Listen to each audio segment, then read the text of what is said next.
As narcissists age, they tend to get worse in their behaviors, and it can make this complicated relationship that you have with your narcissistic parent even more confusing than it already is.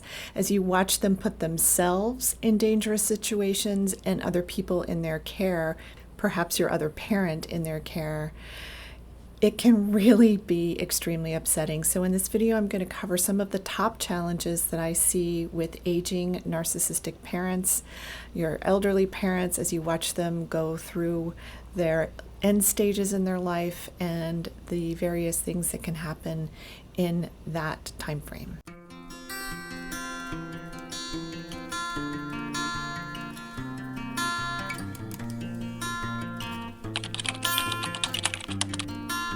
I'm Dr. Meg Haworth. I'm a transpersonal psychologist, a holistic nutritional chef, and best-selling author of Get Well Now, Healing Yourself with Food and the Power of the Mind.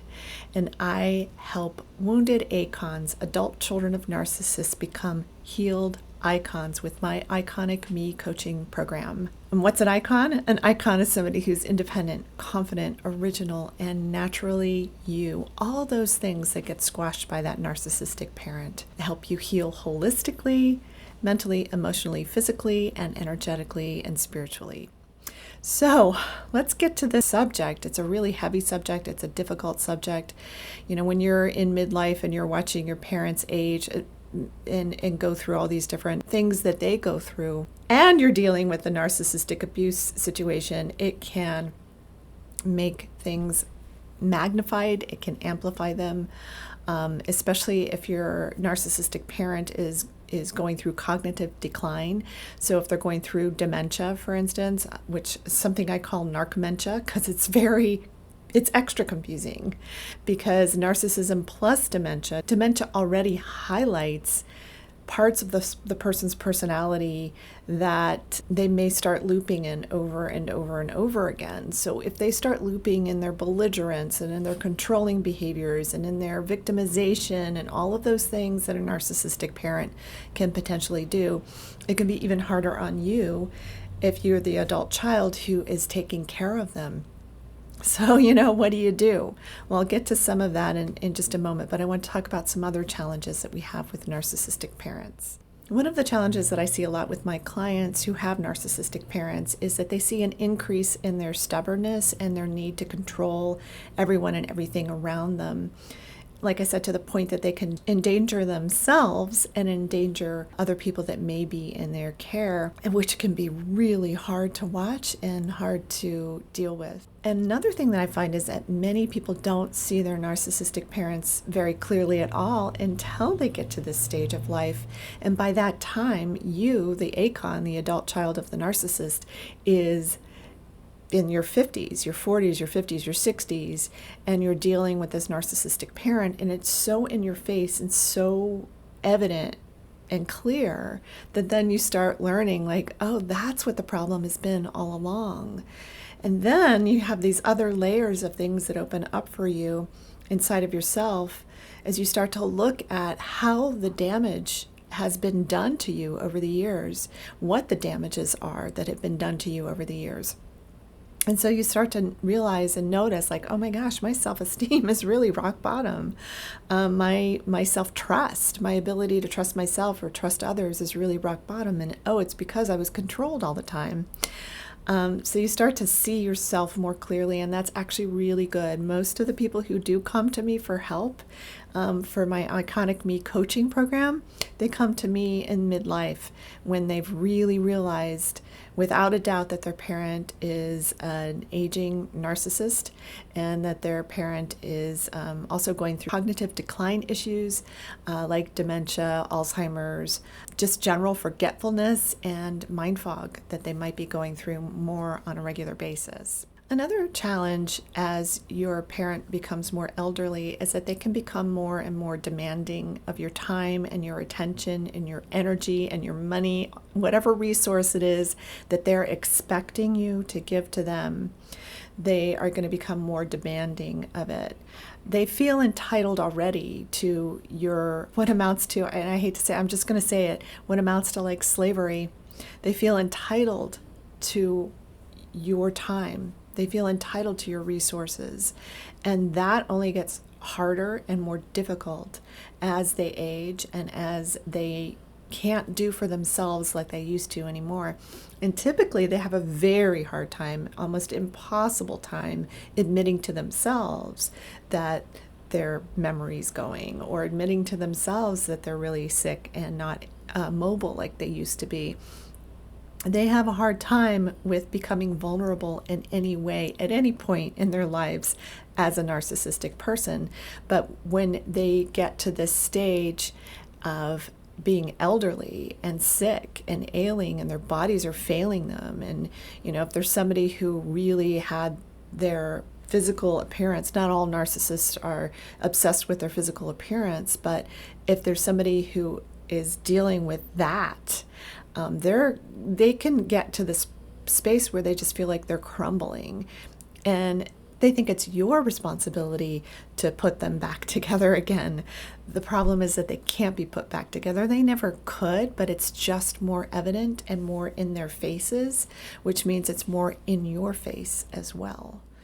Another challenge is, as I mentioned, narcmentia, which is narcissism and dementia together, or any kind of memory issue or cognitive decline, is they may have a really hard time keeping track of their stories. So they have a hard time keeping track of their lies, and you may start to find out more and more things about them that you didn't realize they were trying to hide from you as you start to maybe dig around in their finances to try to protect them from scammers, for instance. You may start learning things that they've been spending money on that you're just shocked that they've been doing, but they didn't want you to know because they're always hiding something. This is something that's it's just one of the staples of narcissism, is that lying and hiding and just the smoke and mirrors and shadowing you from the truth is something that they do incessantly. So it makes it really, really hard for you to be able to deal with them. It becomes more amplified for them, and it also becomes more amplified for you. And like I said, and I've said this before in many of my videos, is that narcissistic personality disorder is a shame-driven disorder. They cycle between being inflated and love bombing and excited, and and they can be like the nicest people ever. And that's what they want to project to everybody outside of the family system. But inside of the family system, they are stubborn, they're mean, they're envious, they're jealous, they're controlling. They're difficult, very difficult people to deal with because everything is about them and everything has to be done their way. And so when they go through a period of being deflated in any way, it makes it hard on everybody, and again, it gets amplified, especially if they're going through a dementia or Alzheimer's kind of situation. Another thing that happens is that their lies also become more obvious as you get more information from their doctors who confirm the things that they've been trying to hide from you, maybe about their health that they don't want you to know about. Again, they're just going to get extra difficult as you go through this, and you're going to feel like it's a full-time job trying to care for them. And for many of you, it may be a full-time job. You may be the person who's in charge of taking care of this narcissistic parent, and it's painful and it's difficult. And you may have to live with this parent. So what are you going to do with that? Well, I wanted to tell you a little bit of a story of somebody who recently wrote into me, and she asked me for help. And she said, actually, she wanted me to make this video. And I said, you know what? I've had so many people write in about this, and I've dealt with it myself. So she said that her narcissistic parent had created a situation where she was about to be evicted from her apartment. She had the money, the funds to be able to pay for things, but she had stopped paying for things, partly because of her cognitive decline and those various issues. So she's very clear, the woman who wrote to me, is very clear that she did not want to have her narcissistic mother live with them. And this scenario happens a lot. She had lived with him before, like 10, 15 years prior, and she said it was the hell year of her life. It was like the worst year ever when it became really apparent to her that her parent was a narcissist. And so she said now everybody outside of her is saying that she's an awful person for not taking her mom in at this stage, but she knows that for her mental health, her emotional health, her physical health, and her energetic and spiritual health, she cannot have her mother in her house. So what does she do? Well, one of the things you're going to have to get used to, and this is a hard part of all of this, is that when you do set these boundaries and you say, I cannot do this because it will injure me, it will hurt me, you have to really get into that space of putting yourself first. And no matter what people say outside of you, and whatever what stories this narcissistic parent is spinning about you, about what a horrible daughter or son you are, what an awful person you are, they've been doing that all along. It's just that now you're really privy to this information and understanding, and you're seeing it happening in real time. And you're going to feel so conflicted because you love this person, you love this parent, and you're going to hear those messages of you're a horrible person, which you're already going through internally. You're already feeling bad and like you're a bad person because your narcissistic parent programmed you to believe that you were a bad person. That's the shame right there, and that's the shame that you have taken on, and that's the shame that you need to release. You need to learn how to let go of that. And part of the ways you start doing that is by setting these boundaries and sticking to them no matter what people say outside of you. And I know people are going to tell you you're cruel and you're awful, and you're not. And you know you're not. You know that that narcissistic parent is the cruel person who created this entire situation to begin with.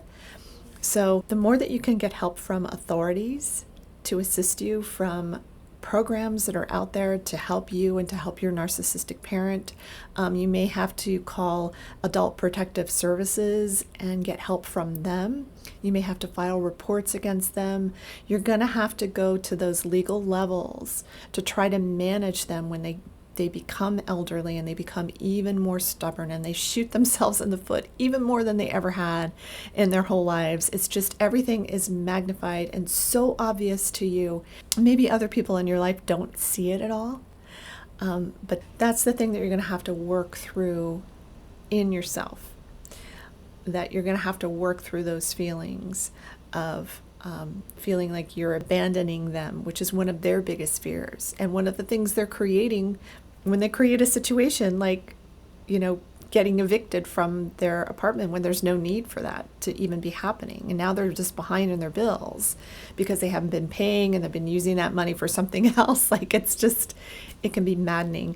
So you can also, there's so many legal courses that you can take too when you're dealing with a narcissistic parent.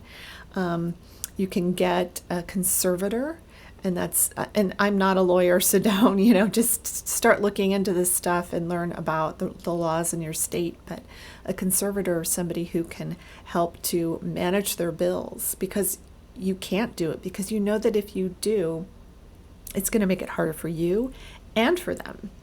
And they're not going to be as combative typically with somebody new that they're trying to impress and they're trying to hide their disorder from. And of course, that person's probably going to completely understand what's going on because you're able to explain it to them, that this is what you've been dealing with for your whole life. And this is not something that you're able to handle or manage, because they become more combative in their narcissism as they age and as their mental faculties deteriorate. And not everybody has their mental faculties deteriorate. Not everybody goes through that. Not every narcissist has that happen. Some of them stay really sharp. And the ones that stay sharp can be still hard to deal with. But if they do stay sharp, then applying the boundaries that are commonly known to help with narcissistic abuse, applying boundaries like don't overshare with them, give them the smallest amount of information possible about you and your situation. If you are low contact and you want to keep it that way, you do not have to take this person in. I know that sounds cruel to people that don't understand what it's like to have a narcissistic parent, but you do not have to do that to yourself. Now, sometimes there's economic issues involved. There's all kinds of services, again, that are available to you that you may be able to find to help you and to help them. Assisted living can be a really good option as well, because then, they have their own space, and then they're being monitored to a certain extent, and their meds are being monitored, and those kinds of things are happening. So you can look into those things as well. But in terms of the boundaries that you'll need to set, is you'll need to learn to stop engaging. These are the common boundaries: stop engaging, stop over-explaining, stop personalizing it. Don't take this personally. If they're in a dementia slide, like they're in a dementia loop where they're looping through the same story over and over again, they're looping through the same, you never do anything for me, the victimization mode that they get into, that's not yours to solve. And the more that you can depersonalize it and not take it personally, because it's not you, it's them. It's always been them. And at the point at which that sinks in, you're going to feel this sense of freedom that's going to feel amazing to you. It's going to feel incredible when you get to that place where you've really unplugged and you've really let go and you've really understood what you need to do to put yourself first, which is completely unnatural when you're raised by a narcissistic parent, because it's all about them. It's always been all about them. And so you need to learn how to disengage from them and to help find other resources that can help you help them, so that they're the ones that are really on the front lines and doing the caretaking. And again, there's many things that you can look into. So I encourage you to go Google that and get help with getting authorities involved to help you with all kinds of things, like driver's license, for instance. They're dangerous, but they're still driving their car, and they've been told by their doctors, they've been told by multiple doctors that they shouldn't be driving their car. So, but they're still going to do it because they don't care. They don't care about anyone, and they don't have the empathy to think, oh, I could be out on the road and get confused, and I could hit somebody and kill a child. They don't think that way. They don't think that way on a good day. They're not going to start thinking that way when they're in their dementia haze that they go through. And you're going to see that truth, that they don't care, more and more clearly than you've ever seen it in your life. And it's not easy to see. It's not easy to admit that your parent doesn't care. They don't care about you. They don't really care about themselves. They only care about the thing that they want in the moment and making sure they get the thing. And if you say no to the thing, oh boy, you've got a 2-year-old tantrum on your hands, so you'll say to yourself, oh my gosh, you say out loud to people, I have a 90-year-old toddler that I'm having to take care of, and this is very difficult. I can't do this. So I'm not saying don't protect your parent. Do the best that you can to protect your parent, and do what you can to help them by getting other people involved at these higher legal levels that will oversee them. The more you can get that kind of help, the better off it's going to be for you and for them. Another thing that an elderly narcissistic parent will do is they are going to play on your heartstrings more than they ever did before. And one of the reasons they're doing this is because they're vulnerable. They're feeling weak. They think vulnerability is a weakness, but vulnerability is actually a strength. But they won't allow themselves to touch their own inner vulnerability and work through things, to work through their emotional issues, to work through their sadness, their grief, as they're going through their own aging process. They're going to do everything they can to deflect themselves from that, to try to keep them focused on something else that has nothing to do with their care. And they're going to put it all on you. And that is what they've always been doing. And you may not have seen it as clearly until now. So they're going to play at your heartstrings, and this is going to make it really hard for you to be able to disengage. But it's something you're going to need to learn and to get help to learn to disengage from that narcissistic parent is going to be very, very important when they get into these elder stages. Now, some of you listening to this might think, oh my gosh, that's so cruel. How can I abandon my parent and all of that? Again, if you didn't have a narcissistic parent, you don't understand how deep this goes. If you are in a situation where you have to take care of them, there's just no way around it because, financially, it's not possible. If you're in that situation, then you're going to have to take care of yourself. You're going to have to find ways to take care of yourself.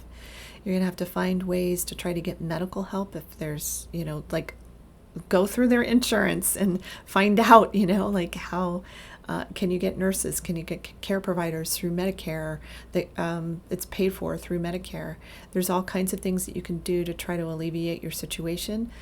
You may be able to get help from other siblings. A lot of times you can't. You may be able to get help from family friends, from friends of yours. If they haven't isolated you so much that you don't even have friends anymore, which is something that they often do, then I hope that you can find some kind of support, find a support group, some kind of support system that's going to help you find support from people like me who can help you heal from the wounds of parental narcissistic abuse and how they're affecting you now. So I know this video has given you a lot of stuff to think about, a lot of things to think through, and a lot of things to look into to see what kind of help is available to you so you can help yourself and help them. And remember this, it's so important to learn to put yourself first, to take care of yourself, that proverbial put on your oxygen mask on the airplane before you help anyone else with their mask. You need to put your own oxygen, get your own breath. That's going to be incredibly important as you go through this whole series of events that happens when you're dealing with an elderly narcissistic parent. So I hope that I've covered enough for you. It's just so much. It's just so many layers of this. And if you've dealt with this, please put something in the comments below. If you haven't already done so, please like and subscribe. And also you can book a free call with me with a free mini reading because I'm a holistic intuitive healer. I do help you with honing in on the root of what's happening for you and helping you with a plan moving forward. So, and I do that with my Iconic Me coaching program. And also I have an online course called Healing the 5 Primary Wounds of Parental Narcissistic Abuse that you can take on your own. And the links are below for all the things I've been talking about are below. So just let me know what kind of help you might need and if we might be a good fit to work together. I hope this information has been really helpful for you. I'm Dr. Meg Haworth, and I hope this information will help you get well now.